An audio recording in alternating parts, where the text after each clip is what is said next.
Welcome to the OMBEA tutorials. In this tutorial, we will create a report based on the voting data we have collected. To get started, we need the OMBEA response software installed and running within Microsoft PowerPoint on your computer. We also need to open an OMBEA response file that contains some data from a previously run voting session. Here you can see we have actual data in the charts in these 3 slides. We can share these slides with colleagues, for example as a PDF file, using Microsoft's own sharing capabilities.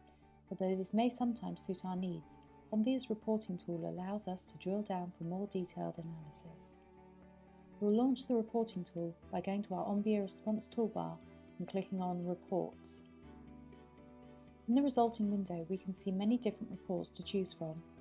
If we click on one, we see a description of the features of that report. You should feel free to scroll up and down the list to explore the range for yourself.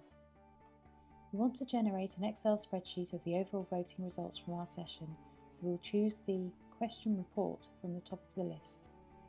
This drop-down allows us to choose between an Adobe PDF report or a Microsoft Excel workbook. Excel is the default option.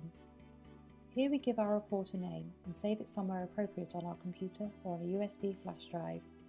OMBEA will save the report and ask if we wish to open it straight away. When the report opens, we can see the data tables and charts for the 3 questions in our voting session. Each set of results is clearly separated out. This is a standard Microsoft Excel spreadsheet which we can customize and share in any way we wish.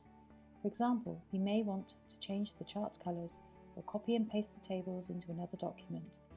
All of this is simple to achieve using just our standard Microsoft Office skills.